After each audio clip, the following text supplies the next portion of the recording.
Are you coming to Florence and you're looking for some attractions to see? Have you ever heard about the Pitti Palace?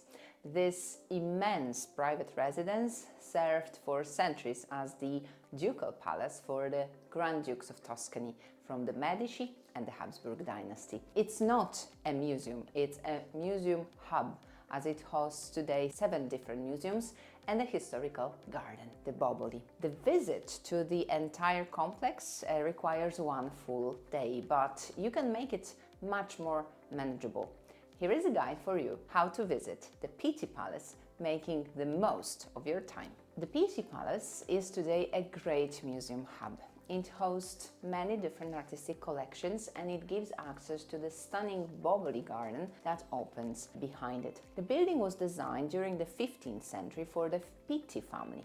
The first Pitti Palace, however, was much smaller than what the structure is today. Only the central part of its frontal volume would exist until the 1550s.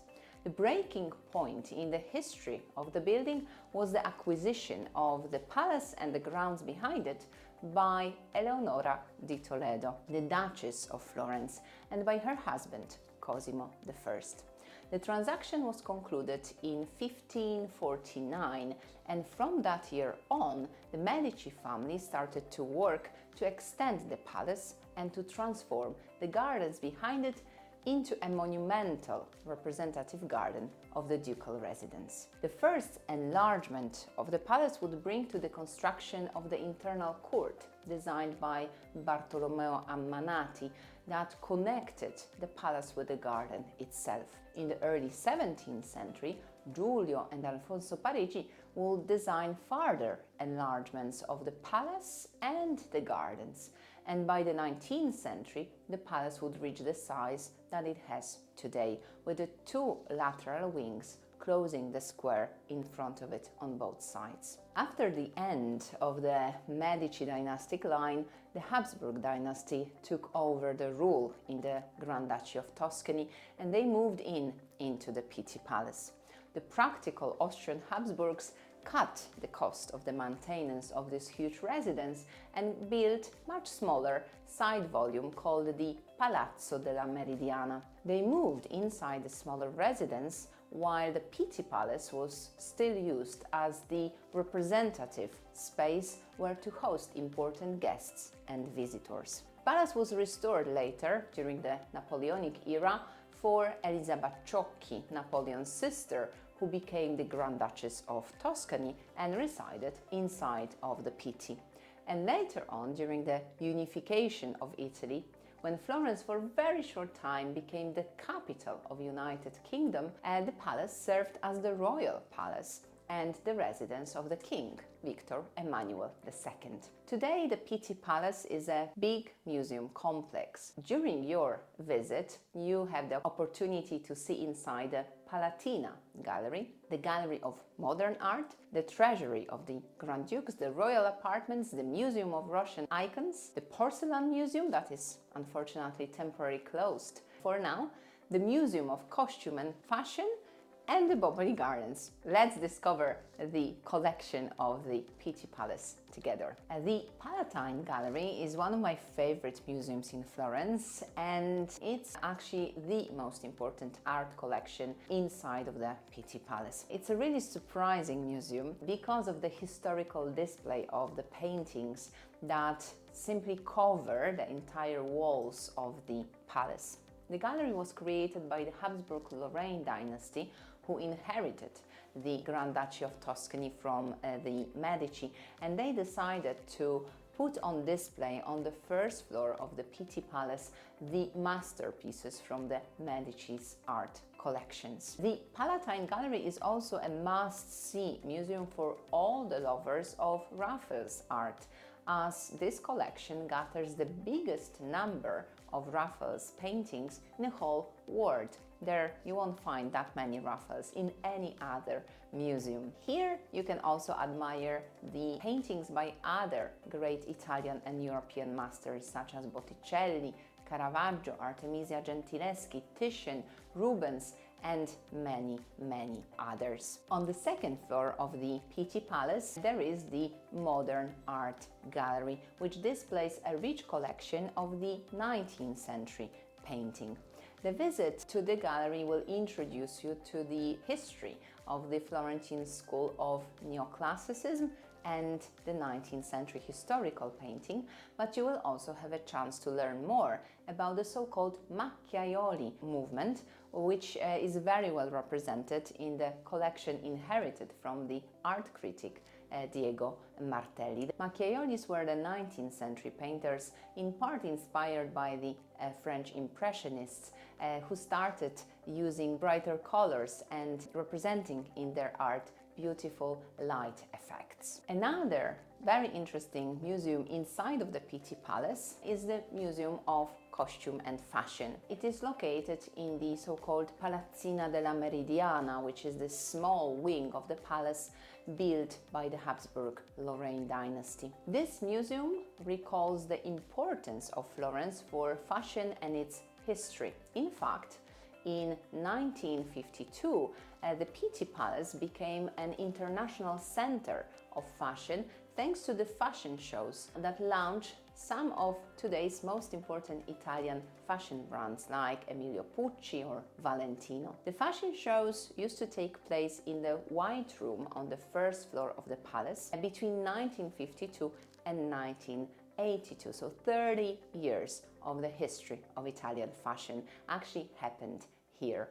And the close ties between Florence and the fashion continue not only during the fashion fair Pitti that is organized every year at the Fortezza da Basso today, but also thanks to the Museum of Costume and Fashion at the Pitti Palace. The collection of the museum includes the funerary dress of the Duchess of Florence, Eleonora of Toledo, historical accessories, and dresses of the most important designers like Chanel or Fortuny.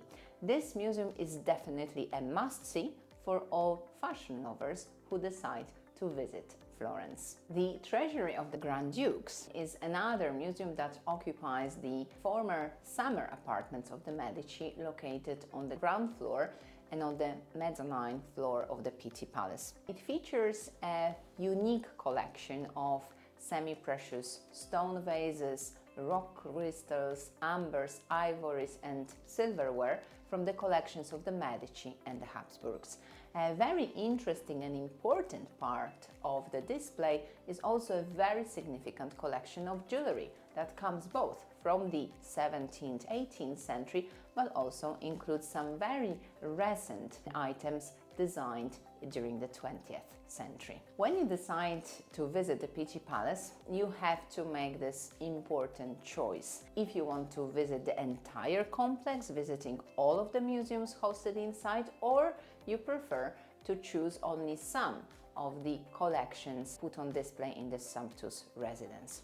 The most important museum, as I mentioned, is the Palatine Gallery, as it hosts the masterpieces of the great European masters, Raphael, Titian, Rubens, Caravaggio. The Gallery of Modern Art will attract the attention of those who love Impressionism and the 19th century painting in general, while the Museum of Costume and Fashion is a must-see for all the fashion lovers visiting Florence. The palace is connected to the monumental Boboli Garden, a unique example of a Baroque representative garden behind a private residence of a European ruling family. The visit to the Palatine Gallery and the Boboli Garden will take you about 3 hours, so half a day. If you want to see more, obviously you will have to stay the entire day inside of this museum complex. The Pitti Palace is located in the Oltrarno neighborhood, so on the other side of the river in relationship to the cathedral and the Florentine town hall Palazzo Vecchio. If you cross the Arno River with the Ponte Vecchio, keep walking straight for another 5 minutes, you will find yourself in Piazza Pitti, in front of this magnificent residence that I assure you cannot miss. The palace is open from Tuesday to Sunday, which means that it's closed on Monday, and it opens at 8:15 and closes 10 to 7 p.m. The ticket costs 19 euros. If you want to visit the complex and the Boboli Garden together, the cumulative ticket costs 25 euros per person. The Boboli Gardens follows a little bit different opening times depending on the length of the day in the different seasons. It's also open from Tuesday to Sunday, opens at 8:15, and during the winter, January, February, November, it closes already at 4:30 with the last access at 3 p.m. In March, they extend the opening time till 5:30 p.m. and with the daylight saving time in April, May, September and October, the garden stays open until 6:30. In the summer, June, July, August, you can stay inside until 7 and 10 p.m. 3 tips for your visit at the Pitti Palace. First of all, at the Palatine Gallery, don't miss the Raphael's masterpieces. And another important thing that you have to remember is that visiting the Boboli in the summer, in the hottest hours of the day, is definitely not a good idea. The Boboli garden, being a Baroque Italian style garden, doesn't have many shady areas, so you will simply boil when outside we have 100 Fahrenheit or 45 Celsius. It's definitely not a visit for a midday in July. And as I mentioned before, the visit at the palace requires from you a selection. Choose what you're most interested in and visit those parts of the palace. Because of the size of the Pitti Palace, organizing a guided tour in that residence might be particularly helpful. With your guide, you can discuss in advance what are your major interests, what you want to see inside, and the guide will be able to help you in the selection and will help you to make the most of your time. So the guided tour of the Pitti Palace is definitely a recommended experience in Florence. Are you coming to Florence and looking for a guide? Feel free to contact us. We will be happy to organize your museum visits and cultural tours.